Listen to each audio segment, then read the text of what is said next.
So hello guys, welcome back once again in my YouTube channel. Guys, आज हम present perfect tense के grammar को समझेंगे और हम समझेंगे कि प्रेजेंट परफेक्ट टेंस के सेंटेंसेस हम इंग्लिश में कैसे बना सकते हैं। इससे पिछले वाले वीडियो में हमने देखा था कि प्रेजेंट परफेक्ट टेंस होता क्या है, इसकी पहचान क्या होती है। प्रॉपर हमने इसके इंट्रोडक्शन को समझा था कि एक्चुअल में जो प्रेजेंट परफेक्ट टेंस होता क्या है, किस सेंटेंस को हम प्रेजेंट परफेक्ट टेंस कहेंगे और किस सेंटेंस को हम प्रेजेंट परफेक्ट टेंस नहीं कहेंगे। तो मेरी ये ओपिनियन है आपके लिए कि आप उस वीडियो को सबसे पहले देखें। उसका लिंक आपको इस वीडियो के डिस्क्रिप्शन बॉक्स में मिल जाएगा, या आप चाहे तो ऊपर इस आई बटन पे क्लिक करके भी उस वीडियो को देख सकते हैं। तो चलिए आज का वीडियो हम शुरू करते हैं। तो प्रेजेंट परफेक्ट टेंस की पहचान होती है, जैसा कि हमने पिछले वीडियो में भी देखा था, कि हिंदी वाक्य की जिस क्रिया के अंत में चुका हूं, चुकी हूं, चुके हैं, चुके हो, चुका है, इस तरह के वर्ड रहता है, या फिर इस तरह के वर्ड हो, या हूं, ई हूं, ए है, ए हो, या है, ई है, इस तरह के वर्ड रहता है। या फिर हो आ की मात्रा में इसकी क्रिया के लास्ट में हो आ है, ई है, ए है, इस तरह के वर्ड रहता है। तो इस तरह के सेंटेंसेस को हम बनाने के लिए यूज करेंगे प्रेजेंट परफेक्ट टेंस का। ये हमारे सेंटेंस की पहचान है कि किस सेंटेंस को आप बोलेंगे कि ये प्रेजेंट परफेक्ट टेंस है। जैसे फॉर एग्जाम्पल के लिए राम खा चुका है, तो लास्ट में क्या आ गया, चुका है। या आप इसको ऐसे भी कह सकते हैं कि राम ने खाया है। यहाँ पे खाने का काम हो रहा है, क्रिया क्या हो रहा है इसमें, खाने का, और खाया यानी उसमें क्या आ रहा है, लास्ट में या है, खाया में क्या आ रहा है, या है। तो ये हमारा प्रेजेंट परफेक्ट टेंस का सेंटेंस है। तो आइए अब हम step by step present perfect tense के सेंटेंसेस को बनाना सीखते हैं। तो सबसे पहले हमारा आता है अफर्मेटिव सेंटेंस। अफर्मेटिव सेंटेंस का फॉर्मूला होता है सब्जेक्ट प्लस हैव या हैज प्लस वर्ब की थर्ड फॉर्म देन ऑब्जेक्ट। तो यहाँ पे आपको माइंड में ये रखना है कि यहाँ पे जो भी वर्ब हम यूज करेंगे वो हमेशा वर्ब की थर्ड फॉर्म ही रहेगा प्रेजेंट परफेक्ट टेंस में, और हेल्पिंग वर्ब हमारा रहेगा हैव या हैज। तो हैव या हैज में से हमें हमेशा किसी एक का ही यूज करना है। तो किस सब्जेक्ट के साथ हमें हैव यूज करना है और किस सब्जेक्ट के साथ हमें हैज यूज करना है, आइए हम वो देखते हैं। तो जब हमारा सब्जेक्ट हो आई, यू, वी, दे, या कोई प्लूरल नाउन हो, एक से अधिक नाम हो, इस तरह के सब्जेक्ट के साथ हम यूज करेंगे हैव का। और जब हमारा सब्जेक्ट हो ही, सी, इट, या कोई सिंगुलर नाउन हो, कोई एक नाम हो, तो उसके साथ हम यूज करेंगे हैज का। तो आइए अब हम कुछ सेंटेंस देखते हैं। तो हमारा पहला सेंटेंस है मैं खा चुका हूं। अब आपको एक चीज और यहाँ पे नोट करना है कि यहाँ पे जो मैं सेंटेंसेस एग्जाम्पल में आपको बता रहा हूँ, वो सेंटेंस जस्ट आपको बताने के लिए कि सेंटेंसेस को बनाया कैसे जाता है। यहाँ पे मैं आपको बस 2-4 सेंटेंस का एग्जाम्पल दूंगा। आपको उसको माइंड में अपने आप से रिलेट करना है कि इस तरह के जितने भी सेंटेंसेस आप यूज करते हैं अपने डेली लाइफ में, उस सारे सेंटेंस को आपको खुद ही बनाना है। मैं आपको तरीका बता दूंगा, उसका फॉर्मूला बता दूंगा कि इस तरह के सेंटेंस को कैसे बनाया जाता है। बाकी आपको प्रैक्टिस खुद से करना है। तो हमारा पहला सेंटेंस है मैं खा चुका हूं। इसमें सब्जेक्ट क्या हो जाएगा, सब्जेक्ट वो होती है जो क्रिया को करता है। इस सेंटेंस में क्रिया क्या है, खाने का। काम क्या हो रहा है इसमें, खाना। क्रिया वो होती है जो काम हो रहा होता है। तो यहाँ पे काम क्या हो रहा है, खाने का। और उस काम को कर कौन रहा है, मैं। तो मैं हमारा हो गया इसमें सब्जेक्ट। तो मैं की स्पेलिंग हो जाएगी आई, सब्जेक्ट हो जाएगा आई। तो हमारा सेंटेंस हो जाएगा मैं खा चुका हूं, आई हैव इटन। यहाँ पे सब्जेक्ट क्या है, आई, क्योंकि खाने का काम कौन कर रहा है, आई। और आई के साथ हेल्पिंग वर्ब यानी हैव या हैज में हम यूज करेंगे हैव का। देन यहाँ पे खाने की स्पेलिंग होती है ईट। वर्ब क्या है, यहाँ पे वर्ब के थर्ड फॉर्म यूज करना है। तो खाने की स्पेलिंग होती है ईट, और ईट की थर्ड फॉर्म होती है इटन।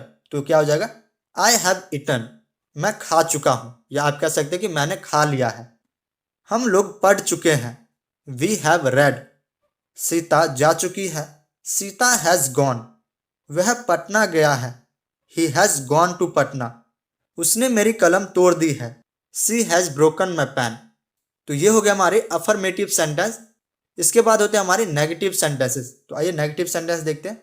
तो नेगेटिव सेंटेंस का फॉर्मूला हो जाएगा सब्जेक्ट प्लस हैव या has plus not plus verb की थर्ड फॉर्म देन ऑब्जेक्ट। यहाँ पे आपको हेल्पिंग वर्ब हैव या हैज के बाद बस नहीं के लिए आपको नॉट ऐड करना है। तो क्या हो जाएगा, मेरा सेंटेंस होगा मैं नहीं खा चुका हूं, या आप कह सकते हैं कि मैंने नहीं खाया है, आई हैव नॉट ईटन। हम लोग नहीं पढ़ चुके हैं, we have not read. Sita नहीं गई है, सीता हैज नॉट गॉन। वह पटना नहीं गया है, he has not gone to Patna. उसने मेरी कलम नहीं तोड़ी है, she has not broken my pen. तो यहाँ पे हैज नॉट और हैव नॉट, हैज नॉट को आप हैजन कह सकते हैं और हैव नॉट को आप हैवेंट कह सकते हैं। तो इसको आप ऐसे भी कह सकते हैं कि मैं नहीं खा चुका हूँ, आई हैवेंट ईटन। हम लोग नहीं पढ़ चुके हैं, वी हैवेंट रेड। या वह पटना नहीं गया है, he hasn't gone to Patna. आप हैज नॉट को हैजंट और हैव नॉट को हैवेंट कह सकते हैं। इसके बाद होती है हमारे इंटेरोगेटिव वाले सेंटेंसेस, जिसमें कोई प्रश्न पूछा जाता है, जिसमें सेंटेंस के शुरुआत में ही क्या वाले शब्द आ जाते हैं। जैसे क्या मैं खा चुका हूँ, क्या हम लोग पढ़ चुके हैं, क्या सीता जा चुकी है, क्या वह पटना गया है, क्या उसने मेरी कलम तोड़ी है। तो इस सारे सेंटेंसेस में क्या हो गया कि क्या वाले शब्द जो है सेंटेंस के शुरुआत में ही आ गया। तो इस तरह के सेंटेंस को बनाने का फॉर्मूला होता है हैव या has plus subject plus verb की थर्ड फॉर्म देन ऑब्जेक्ट। यहाँ पे कुछ नहीं हुआ, बस यहाँ पे हमारा हेल्पिंग वर्ब जो हैव या हैज सब्जेक्ट के बाद था वो उठ के जो है सब्जेक्ट से पहले आ गया, हैव या हैज जो है शुरुआत में आ गया। तो हमारा सेंटेंस क्या बनेगा कि क्या मैं खा चुका हूँ, हैव आई ईटन। क्या हम लोग पढ़ चुके हैं, हैव वी रेड। क्या सीता जा चुकी है, हैज सीता गॉन। क्या वह पटना गया है, has he gone to Patna. क्या उसने मेरी कलम तोड़ी है, has he broken my pen. तो इस तरह से जो आपको इंटेरोगेटिव वाले सेंटेंसेस बनाने। इसके बाद होती है हमारे इंटेरोगेटिव नेगेटिव सेंटेंसेस, जिसमें क्या वाले शब्द भी आ जाए और सेंटेंस के बीच में नहीं भी आ जाए। जैसे क्या मैं नहीं खा चुका हूँ, क्या हम लोग नहीं पढ़ चुके हैं, क्या सीता नहीं जा चुकी है, क्या वह पटना नहीं गया है, क्या उसने मेरी कलम नहीं तोड़ी है। तो आप इस सारे सेंटेंसेस में देख सकते हैं कि सेंटेंस के शुरुआत में क्या भी आ रहा है और सेंटेंस के बीच में नहीं भी आ रहा है। तो इस तरह के सेंटेंसेस को बनाने का फॉर्मूला होता है हैव या has plus subject plus not plus verb की थर्ड फॉर्म देन ऑब्जेक्ट। यहाँ पर आपको क्या करना है, सब्जेक्ट के बाद नहीं के लिए नॉट ऐड करना है।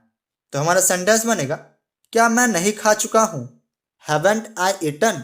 या आप कह सकते हैं हैव आई नॉट ईटन। क्या हम लोग नहीं पढ़ चुके हैं, हैव वी नॉट रेड। क्या सीता नहीं जा चुकी है, हैज सीता नॉट गॉन। क्या वह पटना नहीं गया है, has he not gone to Patna. क्या उसने मेरी कलम नहीं तोड़ी है, has he not broken my pen. तो ये हो गया हमारे नेगेटिव इंटेरोगेटिव सेंटेंसेस। तो आइए अब हम देखते हैं डबल इंटेरोगेटिव वाले सेंटेंसेस, जिसमें WH फैमिली का यूज होता है। WH फैमिली के वर्ड होते हैं जो WH से स्टार्ट होते हैं, जैसे व्हाट, व्हेन, व्हाई, हाउ। ये सारे हमारे WH फैमिली के वर्ड होते हैं। अगर ये सारे वर्ड हमारे सेंटेंसेस में आते हैं तो ये हमारे WH फैमिली के सेंटेंस हो जाता है। तो इसका फॉर्मूला होता है WH फैमिली प्लस हैव या has plus subject plus verb की थर्ड फॉर्म देन ऑब्जेक्ट। तो हमारा सेंटेंस बनेगा कि मैंने कब खाया है। यहाँ पे WH फैमिली का वर्ड क्या आ रहा है, कब। कब की स्पेलिंग होती है व्हेन, और व्हेन हमारा WH फैमिली का वर्ड है। तो हम WH फैमिली का वर्ड सबसे पहले लिखेंगे, तो हम लिखेंगे व्हेन हैव आई ईटन, मैंने कब खाया है। हम लोग कैसे पढ़ चुके हैं, तो इसमें WH फैमिली का वर्ड क्या यूज हुआ, कैसे। तो हम कह सकते हैं how have we read. Sita क्यों गई है, वाई हैज सीता गॉन। वह पटना क्यों गया है, why has he gone to Patna. उसने मेरी कलम क्यों तोड़ी है, why has he broken my pen. यहाँ आप देख सकते हैं कि यहाँ पे मैंने WH फैमिली के अलग अलग वर्ड यूज किए हैं। आपको बस क्या करना है कि WH फैमिली के जो भी वर्ड यहाँ पे यूज होगा सेंटेंस में, उसको जो आपको इंग्लिश के सेंटेंस में सबसे पहले लिखना है। उसके बाद helping verb then subject then verb की थर्ड फॉर्म देन ऑब्जेक्ट। इसके बाद कुछ ऐसे सेंटेंसेस होते हैं जिसमें WH फैमिली के वर्ड होते तो हैं, लेकिन साथ के साथ उसमें नहीं वाले शब्द भी आते हैं सेंटेंसेस के बीच में। जैसे मैंने कब नहीं खाया है, हम लोग कैसे नहीं पढ़ चुके हैं, सीता क्यों नहीं गई है, वह पटना क्यों नहीं गया है, उसने मेरी कलम क्यों नहीं तोड़ी है। तो यहाँ पे आप देख सकते हैं कि क्यों भी आ गया और नहीं भी आ गया, यानी WH फैमिली के वर्ड भी आ गया और नहीं भी आ गया। तो इस तरह के सेंटेंसेस को बनाने का फॉर्मूला होता है WH फैमिली प्लस हैव या has plus subject plus not plus verb की थर्ड फॉर्म देन ऑब्जेक्ट। तो यहाँ पर आपको क्या करना है कि सब्जेक्ट के बाद जो बस से नहीं के लिए नॉट ऐड कर देना है। तो हमारा सेंटेंस बनेगा मैंने कब नहीं खाया है, when have I not eaten. हम लोग कैसे नहीं पढ़ चुके हैं, how have we not read. Sita क्यों नहीं जा चुकी है, why has Sita not gone. वह पटना क्यों नहीं गया है, why has he not gone to Patna. या आप कह सकते हैं why hasn't he gone to Patna. उसने मेरी कलम क्यों नहीं तोड़ी है, why has he not broken my pen. तो इस तरह से जो है आपको प्रेजेंट परफेक्ट टेंस के सेंटेंसेस को बनाना है। तो ये हो गया हमारे सारे फॉर्मूला और उसके सेंटेंसेस। आइए एक सेंटेंस हम इन सारे सेंटेंसेस के बीच में डिफरेंस को समझते हैं। तो जैसे हमारा सेंटेंस है कि मैं जा चुका हूँ, आई हैव गॉन। मैं नहीं जा चुका हूँ, आई हैवंट गॉन या आई हैव नॉट गॉन। क्या मैं जा चुका हूँ, हैव आई गॉन। क्या मैं नहीं जा चुका हूँ, हैव आई नॉट गॉन। मैं कब जा चुका हूँ, व्हेन हैव आई गॉन। मैं कब नहीं जा चुका हूँ, when have I not gone. तो इस तरह से आप देख सकते हैं कि सेंटेंसेस के बीच में डिफरेंसेस क्या होती है जब अलग अलग हम फॉर्मूले का यूज करते हैं सेंटेंसेस को बनाने के लिए। तो आज के इस वीडियो में बस इतना ही। कैसी लगी ये वीडियो हमें कमेंट सेक्शन में जरूर बताएं, और अगर वीडियो पसंद आए तो वीडियो को एक लाइक जरूर करें, और इसी तरह के और भी वीडियो पाने के लिए मेरे इस चैनल को सब्सक्राइब जरूर करें। तो मिलते हैं नेक्स्ट वीडियो में अपने टेंस सीरीज के प्रेजेंट परफेक्ट कंटिन्यूअस टेंस के साथ। तब तक के लिए धन्यवाद।